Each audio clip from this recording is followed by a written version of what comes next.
સમાચારમાં આગળ વાત કરીએ તો એક મહત્વના સમાચાર મળી રહ્યા છે। નજર કરીએ મહત્વના સમાચાર પર। સુરેન્દ્રનગર જિલ્લાનું તાપમાન 43 ડિગ્રીએ પહોંચ્યું છે। હવામાન વિભાગે જે રીતે તાપમાન વધવાની આગાહી કરી છે તે જોતા હવે તાપમાનનો પારો વધી રહ્યો છે। વૃક્ષોનું નિકંદન સૌથી મોટી ગ્લોબલ વોર્મિંગની સમસ્યા ઊભી કરી રહ્યું છે, તો વાતાવરણમાં અનિશ્ચિતતા સર્જાઈ રહી છે। સુરેન્દ્રનગરના તાપમાનમાં વધારો જોવા મળી રહ્યો છે। તંત્રએ લોકોને સાવચેત રહેવાની અપીલ કરી છે। વૃક્ષોનું નિકંદન થઈ રહ્યું છે, જેના કારણે પણ તાપમાનનો પારો ઊંચો જઈ રહ્યો છે ગ્લોબલ વોર્મિંગના કારણે।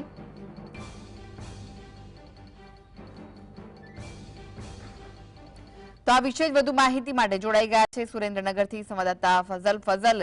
જે રીતે તાપમાનનો પારો વધી રહ્યો છે, વૃક્ષોનું નિકંદન થઈ રહ્યું છે, ગ્લોબલ વોર્મિંગની અસર પણ જોવા મળી રહી છે, શું વિગત છે? ખાસ કરીને સુરેન્દ્રનગર શહેરમાં અને જિલ્લાનું તાપમાન છે તે 43 ડિગ્રી નજીક પહોંચી ગયું છે। તાપમાન વધવા પાછળનું એકમાત્ર કારણ છે ગ્લોબલ વોર્મિંગની સમસ્યાઓ। સુરેન્દ્રનગર શહેરી વિસ્તારોમાં અને જિલ્લામાં સતત છે તે વૃક્ષોનું નિકંદન કરવામાં આવી રહ્યું છે। મોટા બિલ્ડિંગો બનાવવા અથવા તો કોઈ પણ પ્રકારની કન્સ્ટ્રક્શન સાઇટ ચાલુ થાય ત્યારે આજુબાજુના વૃક્ષો છે તેનું નિકંદન કરવામાં આવી રહ્યું છે, જેને લઈને છેલ્લા 10 વર્ષમાં જે વાતાવરણમાં પલટો આવ્યો છે, સતત છે તે ડિગ્રી વાતાવરણમાં જે ગરમીનો પારો છે તે વધતો જઈ રહ્યો છે। અહીંયા કેટલાક શહેરીજનો છે તેમને પૂછવાનો પ્રયાસ કરશું। ખાસ કરી અને આ જે વાતાવરણમાં પલટો આવી રહ્યો છે, ગ્લોબલ વોર્મિંગની સૌથી વધુ સમસ્યા સર્જાઈ રહી છે, કેવા હાલ ડિગ્રીએ તાપમાન પહોંચ્યું છે? હાલમાં અત્યારે 44 પહોંચી જાય છે। આજથી 20 વર્ષ પહેલા ઓછું હતું। સુરેન્દ્રનગર સિટીમાં કોઈ પણ ઠેકાણે ઝાડવા રહેવા નથી દીધા, અને આ સરકાર એના માટે ઘણો રૂપિયો વાપરે છે, પણ આની જવાબદારી કોની? આ ઝાડવા કપાય છે તો કોઈ જવાબ લે છે? બધા પોલીસ લાઈન બાજુ ત્યાં તમે જુઓ નિકંદન નીકળી ગયા ઝાડવાના, તો કોની આ જવાબદારી? આ બહાર બપોરે નીકળી નથી શકતા લોકો, સાંજે કોઈ ઠેકાણે બેસી નથી શકતા કે જો 5 ઝાડવા હોય તો કોઈક માણસો બે। આજ પક્ષી નથી રહ્યા આના કારણે, પક્ષી બધા જતા રહ્યા છે ઝાડવાના કારણે। તો આનો હવે કે એ સરકાર વિચારે છે। ખાસ કરીને જે વિશ્વ પર્યાવરણ દિવસ હોય, કરોડો રૂપિયાના ખર્ચે વૃક્ષોનો વાવેતર કરવામાં આવતું હોય, સામે કપાતા હોય, શું કહેશો કાકા? એનું જતન નથી થતું, કપાય છે પણ એની જવાબદારી કોની? કપાતા હોય તો રોકવાની જવાબદારી કોની? કપાય છે ઝાડવા પણ એને માવજત નથી થતી।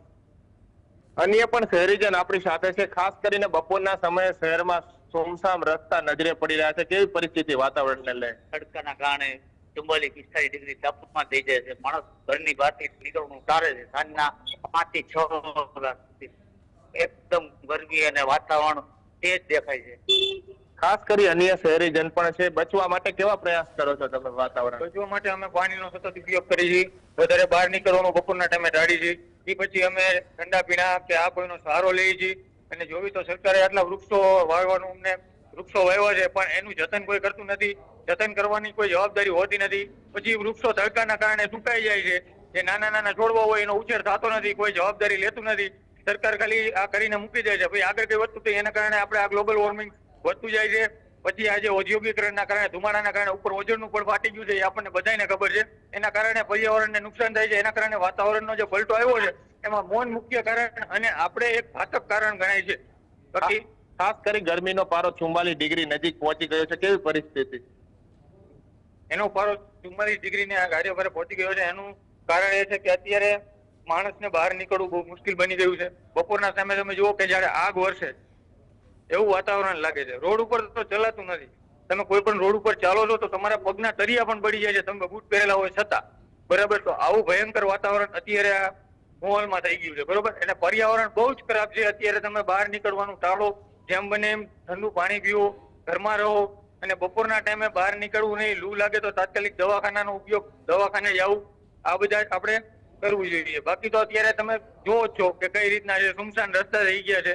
આપણા સુરેન્દ્રનગર જિલ્લામાં ઝાડવા કોઈ દેખાતા નથી, પક્ષી કોઈ બપોરના દેખાતા નથી, નથી કોઈ પશુ, નથી કોઈ પ્રાણી, કોઈ બહાર નીકળતું નથી। અત્યારે ખાસ પશુ પક્ષીને એના માટે છાપરાની એની વ્યવસ્થા કરીને તેને ત્યાં રાખવા જોઈએ, જે પાલતું હોય, અથવા તો જે બીજા પ્રાણીઓ છે એની પણ આપણે સાર સંભાળ લેવી જોઈએ। એ આપણી માનવતાની દ્રષ્ટિએ આપણામાં આવે છે, એટલે આપણે આ કામગીરી કરવી જોઈએ।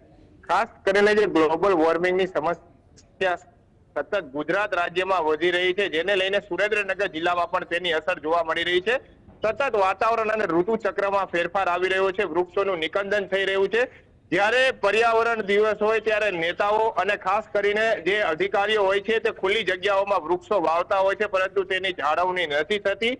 આવા વૃક્ષો બળી જતા હોય તે પ્રકારનો ઘાટ સર્જાઈ જવા પામ્યો છે। બીજી તરફ ઔદ્યોગિક અને વાહનોની સંખ્યામાં સતત વધારો થઈ રહ્યો છે, જેને લઈને જે ઓઝોનનું પડ છે તેના ઉપર પણ ગંભીર અસર થઈ રહી છે।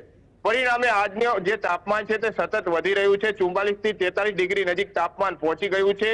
અંગ ગજાડતી ગરમી વરસી રહી છે। હજુ પણ તાપમાન વધવાની શક્યતા હવામાન વિભાગ દ્વારા વ્યક્ત કરવામાં આવી રહી છે। તંત્રએ પણ સાવચેતીના પગલાં ભરવા અને જે ગરમીથી બચવા માટે અપીલ કરવામાં આવી રહી છે। ORS ઠંડા પીણાનો સહારો લેવામાં આવે તે પ્રકારની તાકીદ પણ તંત્ર દ્વારા કરવામાં આવી રહી છે। જી આભાર ફઝલ સમગ્ર માહિતી આપવા